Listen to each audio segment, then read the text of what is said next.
อันนี้นะทุกคนมันคือหอจำปีดงมหาศักดิ์ก็คือเป็นป่าศักดิ์สิทธิ์แห่งหมู่บ้านอันนี้นะเป็นการเลี้ยงผีกับแม่นบรรพบุรุษฮอดยามอันนี้คือมันผ่านฤดูกาลไปแล้วเนาะเขาจะล้มงัวล้มควายคล้ายๆกับบูชายันเลี้ยงผีเพื่ออยากให้ผีมาปกป้องครอบครัวและชาวบ้าน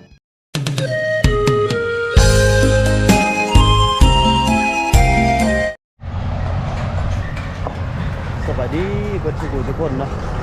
ตอนนี้เราอยู่ที่กุสุมละโกมายังอยู่กับทริปนี้ยังอยู่กับไอซีหอมพอซีหอมเดี๋ยวพี่น้องอันน่ะเราพาทัวร์แสดงว่าระดับเศร้าคลิปพูดแหละ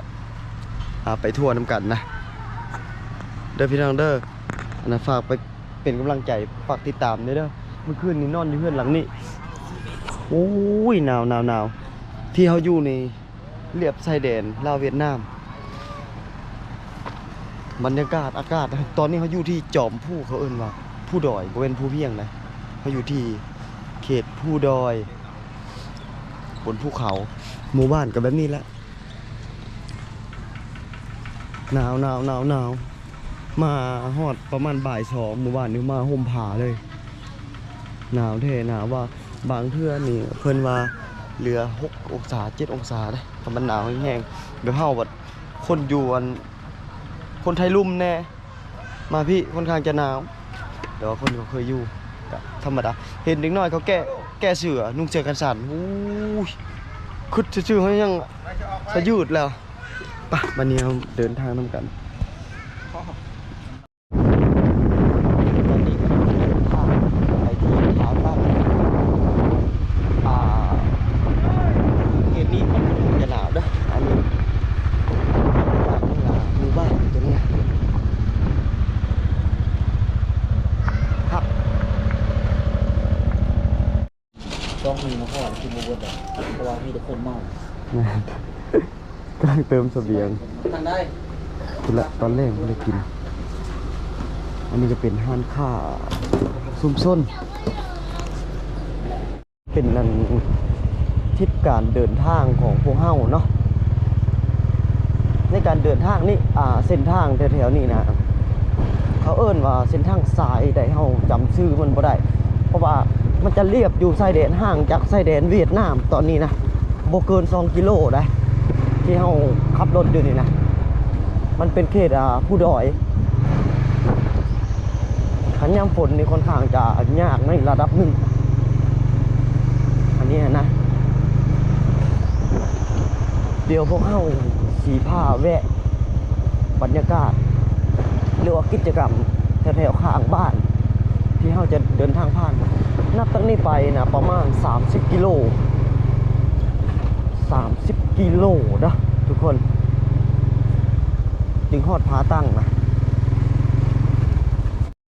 ข้างหน้าเนี่ยมีโอกาสฝนตกนะตอนนี้ก็คือลิ่นแล้วนะฝนเริ่มอุ่ยแล้วอากาศค่อนข้างจะเย็นแห้งเที่ยวเห็นมันเป็นหมอกนะเมืองเดินทุกคนนะ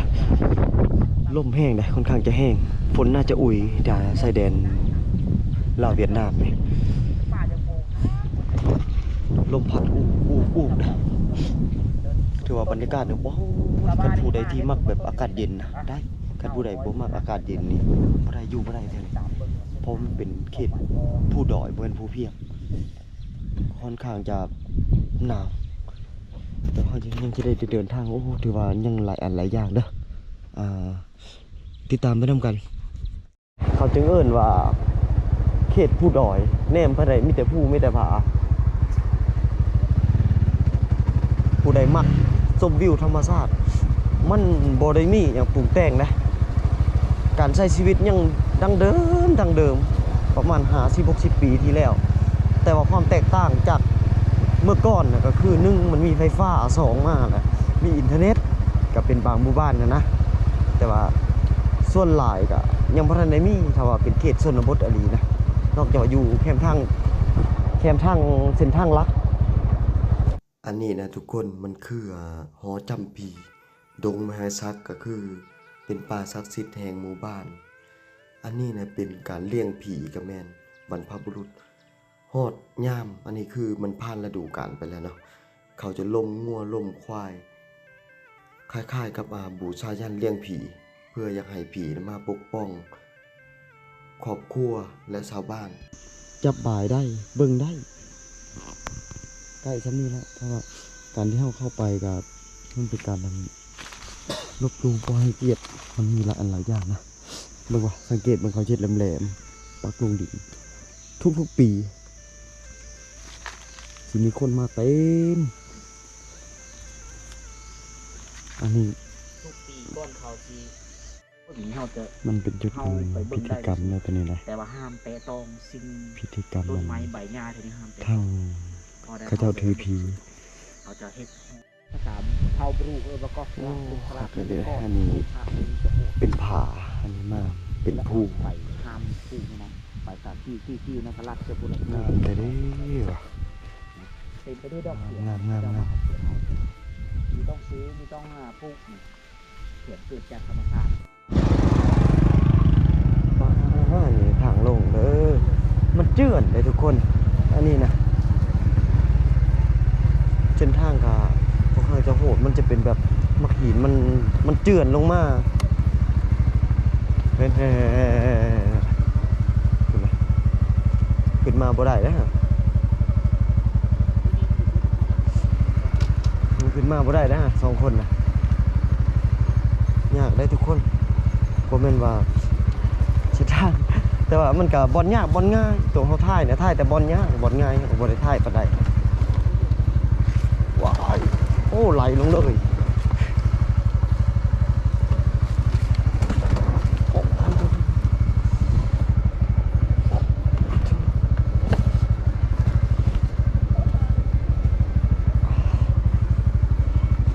คนรถจะตามหินมันสูง ยิ่งเยอะก็แหละก็กระมันคล้องในเลยปล่อยโง่ก่อนที่ก่อนจะใส่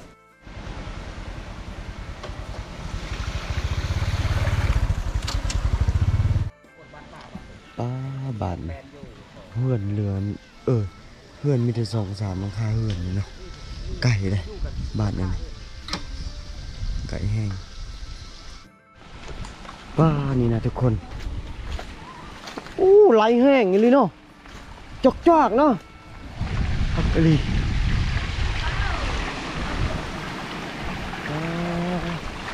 ใส่น้ำฟรีตลอดปีตลอดชาติเลยนี่แหละล้างพักล้างงาสักเครื่องสักของอยู่ในนี้เลยเพื่อนบ่ได้หลายนะ2-3หลังคาเพื่อน เอานั่นก่อยอ่ะเดี๋ยวเรา ตาเร่งเลย เราตำเข่า ตาเร่งทางปุ๊บทาง อันนี้ก็คือทางเขตนี่นะประเภทห้อง4บ่ประเภทอหย่างมันบ่มีแล้วไฟฟ้านี่โอ้จักปีใดพุ่นละมันไก่แห้งเลย จะมันลูก ก็เพิ่นจะมาไก่แห้งเที่ยวขับรถมาก็บ่เพิ่นว่าธรรมดาเด้อ เย่กะสิเย่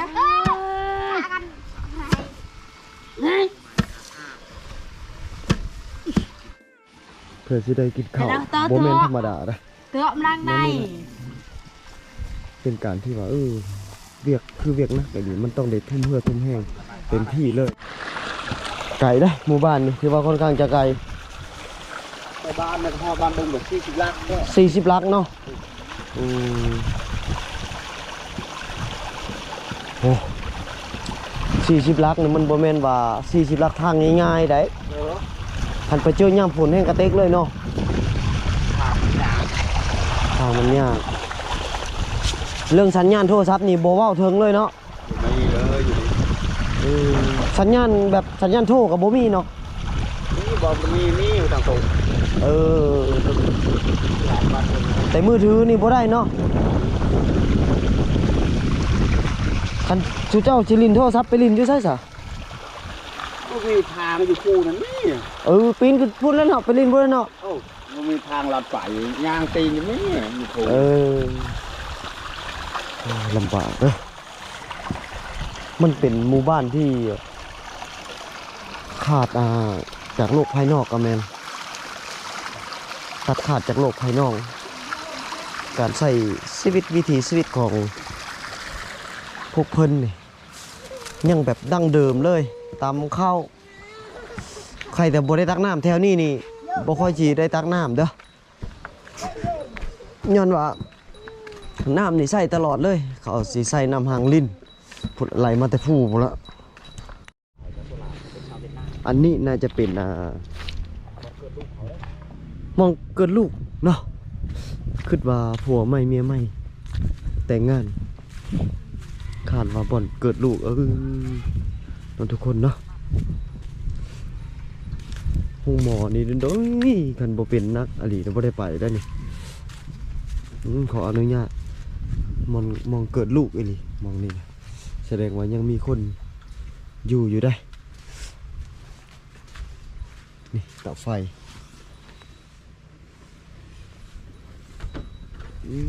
ของกินแล้วนี่ของกินแม่ลูกอ่อนอันนี้เฮือนมองเขาอยู่กับทักเผ่าบลูทั้งเขตนี่นะเวลาเกิดลูกและต้องมาเกิดอยู่นอกได้บ่ได้ว่าเกิดลูกอยู่ถึงเฮือนได้เขาจะเฮ็ดเฮือนต่างหากแบบนี้แหละเขาจะตั้งเฮือนไว้ผู้ใดถือผ้าผู้ใดท่องเวลาเกิดลูกปุ๊บกับขึ้นไปส่วนหลายกับการคลอดลูกกับคลอดแบบโดยธรรมชาติจะไปหาหมอแล้วมันไกลเพื่อชินั่งรถไปมันก็ขยอกไอ้เขียนทางแต่ว่ามันมีของหมอหน่อยอยู่นอกระยะทางมันกับพ่อประมาณแต่ว่าขึ้นสภาพใส่คนเจ็บท้องนะมันห่างไกลจากโลกภายนอกสมมุติว่าลูกที่แต่งงานกับกันมีคนผ่านก็บอกกันไว้ผู้ใดก็อย่าผ่านคันตัวไปบ้านนั้นผ่านไปบอกมันเด้อดองลูกเข้าวันที่นั้นนี่แบบนั้นได้มันตรงนี้มันโทรหากันบ่ได้เด้มันทางจะยากบอกปากต่อปากคันบ่มีคนมาแล้วก็แล้วคันว่าผู้นี้ก็บ่ได้มีความจำเป็นออกไปทางนอกแล้วก็แล้วบ่ฮู้ข่าวสารโลกภายนอกยังเลยมันเป็นแบบนั้นได้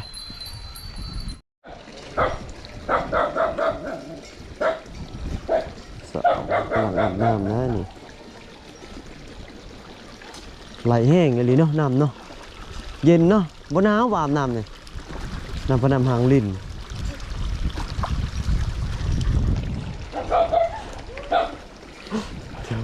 โอ้ยพี่น้องทุกคน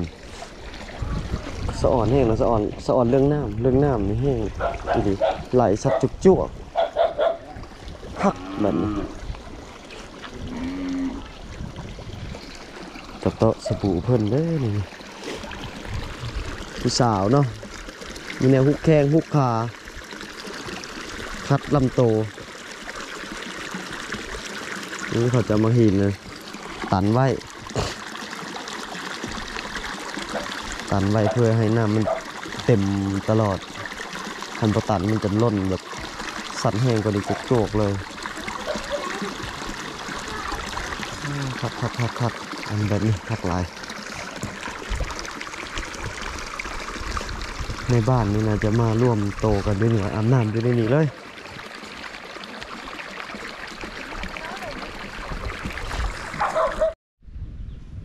เอาเด้อทุกคนคลิปก็จบเพียงเท่านี้ก่อนผิดพลาดประการใดก็ขอโทษขออภัยรอติดตามคลิป EP ต่อไปเด้อพี่น้องเด้อยังมีหลายบอนที่เฮาสิยังสิได้ไปประสบพบพ่อเรื่องราวสตอรี่ไปเบิ่งนำกันจนฮอดผาตั้งพุ่นละอันนี้ก็คือวิธีการเดินทางของพวกเฮาขอขอบใจหลายๆสบายดีคนวิดีโอเล่าเรื่องเล่าสตอรี่หมู่บ้านเขตชนบทอันนี้เป็น EP ที่ 2ของมื้อนี้เด้อตอนนี้ก็ใกล้จะเที่ยงแล้วล่ะเส้นทางผ่านไปพาบังเด้อเส้นทางตัวนี้นะ ผาตั้งเขาก็ต้องได้ผ่านหมู่บ้านตัวนี้ก่อนโอ้วิวงามหมู่บ้านนี้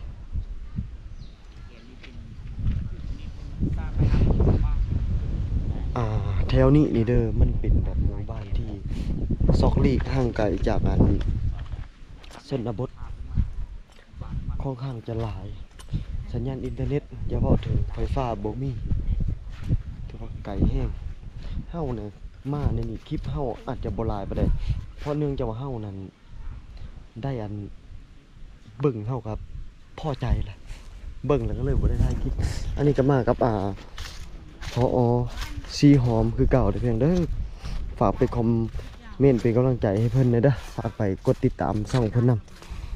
ำพอสีหอมเป็นภาษาไทยก็ได้หรือว่าภาษาลาวก็ได้ช่องเพิ่นนำเสนอสายวิถีชีวิตถือว่าคักเป็นช่องหนึ่งที่คุณภาพค่อนข้างจะสูง